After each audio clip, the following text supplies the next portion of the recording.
நம்ம ஒரு கெட்ட கர்மா செய்யும் போது அதோட பின்விளைவுகள் வந்து நம்மளுக்கு சீக்கு கொடுக்குமான்னு கேட்டிங்கனாக்கா சத்தியமா ஆமாங்க. ஓகே, ஒரு குட்டி கதை சொல்கிறேன். இது உண்மையாக நடந்த கதை. இவர் வந்து ஒரு கான்ட்ராக்டர். ஓகே, இவர் வந்து ஒரு கான்ட்ராக்டரு. இவர் வந்து என்ன பண்ணியிருக்காரு, ஒரு பெரிய ரோடு போட்டிருக்காரு மக்களுக்குன்னு. ஸோ ஒரு பெரிய ப்ராஜெக்ட் கிடச்சிருக்கு. அந்த ப்ராஜெக்ட்லேருந்து அந்த காசை எடுத்து இவர் ரோடு போட்டிருக்காரு. பட் அந்த ரோடு வந்து ஒழுங்காக செய்யாதனால அவர்னால வந்து நிறைய பேர் இறந்துட்டாங்க அந்த ரோட் ஆக்சிடென்ட்ல. ஓகேயா? ஸோ அதனால வந்து அந்த குற்ற உணர்ச்சினாலேயே இவருக்கு வந்து உடம்பு முடியாமல் சீக்கு வர ஆரம்பிச்சிருது. இது எதனாலனா நம்ம செய்கிற கர்மா தான். அப்போ நம்ம யாருக்காச்சும் ஒரு கெடுதல் செய்யும் போதோ இல்லை யாருக்காச்சும் நம்ம ஒரு தீமைகள் செய்யும் போதோ நம்ம ஏமாத்துறதோ கெடுதல் செய்கிறதோ போய் பித்தலாட்டம் அவங்க வாழ்க்கையை நம்ம நாசம் பண்ணுறதும் நம்மளுக்கு என்ன கிடைக்கணும் பார்த்தீங்கன்னா கண்டிப்பாக நம்மளுக்கு இல்னஸ் வரும். இப்போ இந்த இல்னஸ் இப்படி வரும்னா 45 வகைகள் இல்னஸ் நம்ம இன்சூரன்ஸில் சொல்ல மாட்டோமா? நம்மளுக்கே அறியாமையே நம்ம எவ்வளோ ஹெல்த்தியாக இருந்தாலும் நம்ம உடம்புலேருந்து அந்த நோய் நொடிகள் வர ஆரம்பிச்சிடும். ஓகே, இந்த நோய் நொடிகள் வர ஆரம்பிக்கும். அடுத்தது, இந்த நோய் நொடிகள் வந்துட்டா நம்ம என்ன பண்ணணும் பார்த்தீங்களா? நல்லா இருக்கும்போது நம்ம அதை அப்ரிஷியேட் பண்ண மாட்டோம். பட் நம்ம 4-5 பேருக்கு தீமைகள் செய்யும் போதும் நிறைய பேரை ஏமாற்றும் போதும் இந்த பொய் பித்தலாட்டம் பண்ணும் போதும் நம்மளுக்கு பிரச்சனைகள் மேலே பிரச்சனை, சீக்கு மேலே சீக்கு வந்துக்கிட்டே இருக்கும். பட் நம்ம அது உணர மாட்டோம். அது எதனால் செஞ்சு நம்ம பண்ண கர்மா தான் அதுக்கு முதல் காரணம். ஓகே, இப்போ இந்த நோய் நொடிகளும் சரி இந்த கர்மாலேருந்து நம்ம எப்படி நம்ம வெளியே ஆகுறதுன்னு கேட்டிங்கன்னா உங்களை நீங்கள் மன்னிச்சாதான் முடியும்.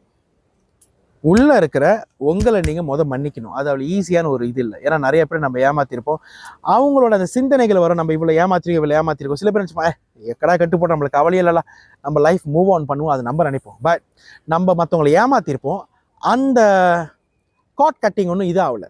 நம்ம ஏமாத்தினது அந்த கேர்ஸ்லேருந்து நம்ம ஒன்றும் வெளியாகல. அதுக்கு பேர் காட் கட்டிங்னு சொல்லுவோம். இல்லை நம்ம ஆளுங்களை மன்னிச்சு விட்டுருணும். நம்மளை நம்ம மன்னிச்சாதான் அந்த பாவம் வந்து நம்மளை விட்டு போகும். ஓகே, இந்த காட் கட்டிங் நீங்கள் பண்ணாட்டி, நீங்கள் பண்ண தவறுகளை நீங்கள் சரி செய்யாட்டி உங்களை சுற்றி எல்லா பிரச்சனையும் தேடி வரும். அது அதிர்ஷ்டமாக இருக்கட்டும், பணம் இல்லாமல் போகும், குடும்பம் பிரிஞ்சு போகும், நோய் நொடிகள் வரும், பிரபஞ்ச சக்தி உங்ககிட்ட வராது, தீய சக்தி எல்லாம் உங்களை சுற்றி இருக்கும். ஸோ உங்களுக்கு ஒரு நிம்மதியான இல்லாத ஒரு வாழ்க்கை இருக்கும். இதிலிருந்து நீங்கள் வெளியே வரணும்னா 2 வழிகள் தான் இருக்குது. ஒன்று, பண்ண பாவத்துக்கு பிராச்சித்தம் தேடிடுங்க. யாரெல்லாம் ஏமாத்துனீங்களோ அவங்க கிட்ட போய் மன்னிப்பு கேட்டுருங்க. அடுத்தது, உங்களை நீங்கள் மன்னிக்கணும். நான் இவ்வளோ தப்பு பண்ணியிருக்கேன், இதுக்கு மேலே நான் செய்ய மாட்டேன், என்னை நான் மன்னிச்சுட்டேன், நான் பண்ண தப்பை உணர்ந்துட்டேன், என்னோட சுற்றி இருக்கிற என்னோட பாவங்கள் என்னை விட்டு ரிலீஸ் ஆகட்டும்.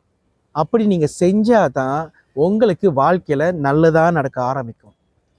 இதெல்லாம் மித்தோஸான கதைகள் இல்லை, இதெல்லாம் உண்மை. நல்லா இருக்கிறவங்க இந்த மாதிரி பாதிக்கப்படுறாங்கன்னா நம்ம நல்லா இருக்கிற முன்னாடி நம்ம மற்றவங்களை வந்து ஏமாத்துனதோ மற்றவங்க வாழ்க்கையை நம்ம அழிச்சனால தான் நம்மளுக்கு இந்த பிரச்சனையெல்லாம் தேடி வரும். ஓகேயா? நன்றி, வணக்கம், நமச்சிவாய.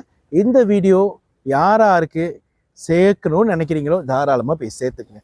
இது மூலியமாக இது நீங்கள் ப்ராக்டிஸ் பண்ணும்போது உங்களோட அந்த பாவ புண்ணியத்தை நீங்கள் மன்னிக்கும் போது உங்களோட அந்த பெயினை ரிலீஸ் பண்ணும்போது நீங்கள் வாழ்க்கையில் அடுத்த ஸ்டெப்பில் நீங்கள் மேல் வர ஆரம்பிப்பீங்க.